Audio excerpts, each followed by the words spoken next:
आदरणीय प्रधानमंत्री जी, उत्तर प्रदेश के आदरणीय मुख्यमंत्री जी, आदरणीय राज्यपाल महोदया,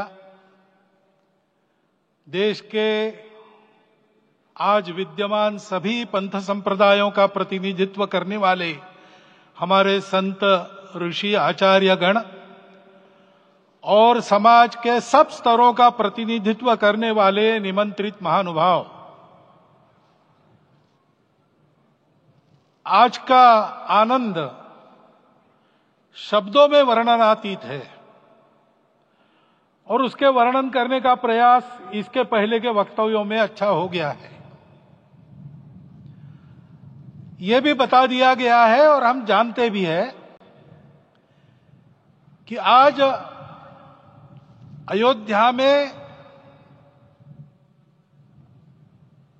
रामलला के साथ भारत का स्व लौट के आया है।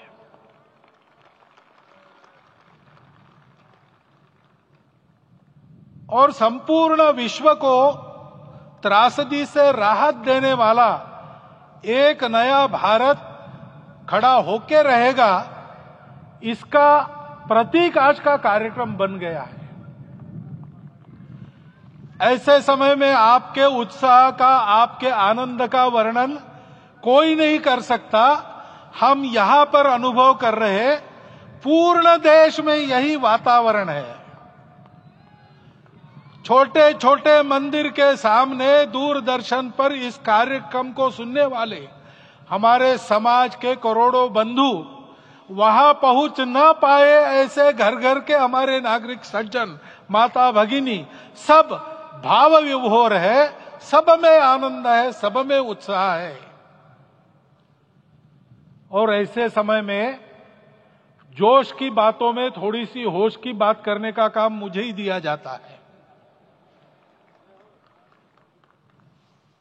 आज हमने सुना कि इस प्राण प्रतिष्ठा महोत्सव में पधारने के पूर्व प्रधानमंत्री जी ने कठोर व्रत रखा। जितना कठोर व्रत रखने को कहा था, उससे कई गुना अधिक कठोर व्रताचरण उन्होंने किया। मेरे पुराना उनसे परिचय है, मैं जानता हूं वो तपस्वी है ही, परंतु वो अकेले तप कर रहे हैं, हम क्या करेंगे। अयोध्या में रामलला आए, अयोध्या से बाहर क्यों गए थे, रामायण में क्यों गए थे बाहर, तो अयोध्या में कलह हुआ। अयोध्या उस पुरी का नाम है जिसमें कोई द्वंद्व नहीं, जिसमें कोई कलह नहीं, जिसमें कोई दुविधा नहीं।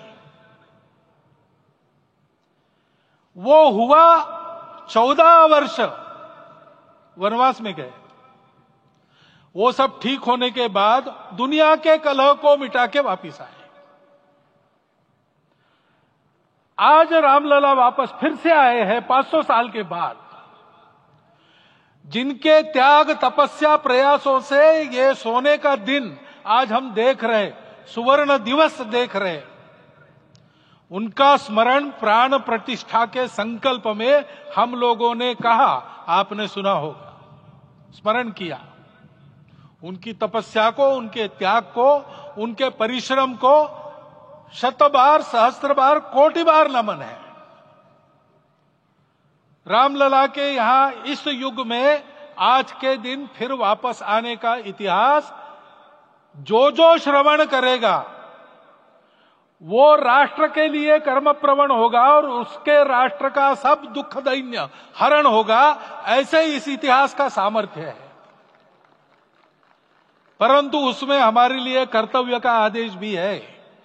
प्रधानमंत्री जी ने तप किया, अब हमको भी तप करना है। राम राज्य आने वाला है, वो कैसा था, दैहिक दैविक भौतिक तापा, राम राज नहीं कहु व्यापा, सब नर करहि परस्पर प्रीति, चलहि स्वधर्म निरत श्रुति नीति, सब निर्दंभ धर्मरत पुनि, नर अरु नारी चतुर सब गुनी, सब गुणज्ञ पंडित सब ज्ञानी, सब कृतज्ञ नहीं कपट सयानी। राम राज्य के सामान्य नागरिकों का जो वर्णन है, हम भी इस गौरवमय भारतवर्ष की संतानें हैं। कोटि कोटि कंठ उसका जयगान करने वाले हमारे हैं। हमको इस प्रकार के व्यवहार को रखने का तप आचरण करना पड़ेगा। हमको भी सारे कलह को विदाई देनी पड़ेगी। छोटे छोटे परस्पर मत रहते हैं, छोटे छोटे विवाद रहते हैं, उसको लेकर लड़ाई करने की आदत छोड़ देनी पड़ेगी। आखिर है क्या? ये बात बताई, वो सामान्य नागरिक कैसे थे? निर्दंभ, प्रामाणिकता से आचरण करने वाले, केवल बातें करने वाले नहीं और बातें करके उसका अहंकार पालने वाले नहीं थे। काम करते थे, आचरण करते थे और अहंकार नहीं था। ऐसे वो थे और धर्मरत थे। यानी क्या थे? इस पर कठिन भाषा में प्रवचन बहुत लंबा हो सकता है, लेकिन थोड़े में धर्म के जो 4 मूल्य जिनकी चौखट पर धर्म है, ऐसा श्रीमद् भागवत में बताया है, सत्य करुणा शुचिता तपस, उसका आज हमारे लिए युगानुकूल आचरण क्या है? तो सत्य कहता है कि सब घटों में राम है, ब्रह्म सत्य है, वही सर्वत्र है। तो हमको ये जानकर आपस में समन्वय से चलना होगा, क्योंकि हम चलते हैं, सबके लिए चलते हैं, सब हमारे हैं, इसलिए हम चल पाते हैं। और इसलिए आपस में समन्वय रखकर व्यवहार करना, यह धर्म का पहला जो पैर है, सत्य, उसका आचरण है। करुणा दूसरा कदम है, उसका आचरण है सेवा और परोपकार। सरकार की कई योजनाएं गरीबों को राहत दे रही, सब हो रहा है, लेकिन हमारा भी कर्तव्य है, ये सब समाज बांधव हमारे अपने बंधु है।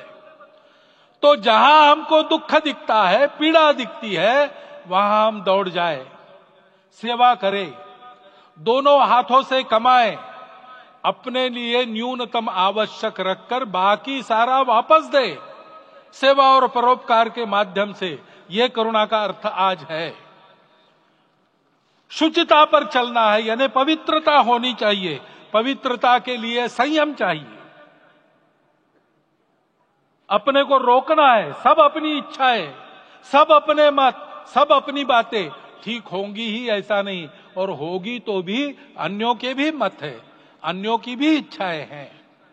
और इसलिए अपने आप को संयम में रखते हैं तो सारी पृथ्वी सब मानवों को जीवित रखेगी। गांधी जी कहते थे, earth has enough for everyone's need, everyone's greed. तो लोभ नहीं करना, संयम में रहना और अनुशासन का पालन करना, अपने जीवन में अनुशासित रहना,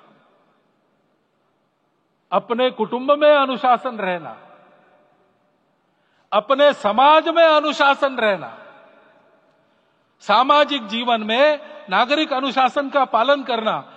भगिनी निवेदिता कहती थी कि स्वतंत्र देश में नागरिक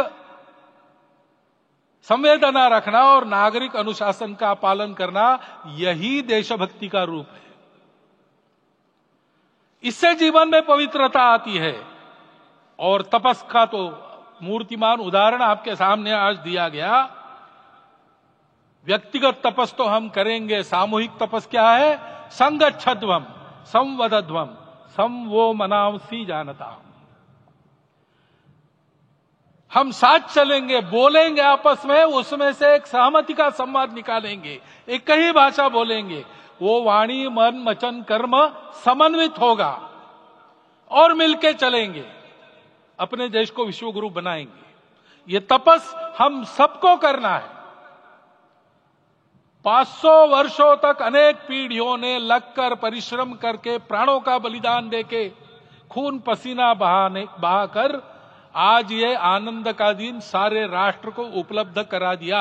उन सबके प्रति हमारे मन में कृतज्ञता है। मैं यहां बैठता हूं तो मेरे मन में विचार आता है कि मुझे बिठाया, मैंने क्या किया। वो तो जो उन्होंने किया उसका प्रतिनिधि भी मुझे बनाया गया है, उस प्रतिनिधि के नाते मैं ये अवदान स्वीकार करता हूं और उन्हीं को अर्पण करता हूं। परंतु उनका ये व्रत हमको आगे लेके जाना है। जिस धर्म स्थापना विश्व में करने के लिए राम का अवतार हुआ था, उस धर्म स्थापना को अनुकूल स्थिति अपने आचरण में अपने देश में उत्पन्न करना, यह अपना कर्तव्य बनता है। रामलला आए हैं हमारे मन को आह्लादित करने के लिए, उत्साही करने के लिए, प्रेरणा देने के लिए, साथ साथ इस कर्तव्य की याद दिलाकर उसमें कृति प्रवण करने के लिए आए हैं। उनका आदेश सर पे लेके हम यहां से जाए। सब लोग तो यहां आ नहीं सके, लेकिन वो सुन रहे, देख रहे। अभी इसी क्षण से इस व्रत का पालन हम करेंगे तो मंदिर निर्माण पूरे होते होते विश्व गुरु भारत का निर्माण भी पूरा हो जाएगा। इतनी क्षमता हम सबकी है। इसका मैं एक बार स्मरण देता हूं, आप सबको धन्यवाद देता हूं और मेरे 4 शब्द समाप्त करता हूं।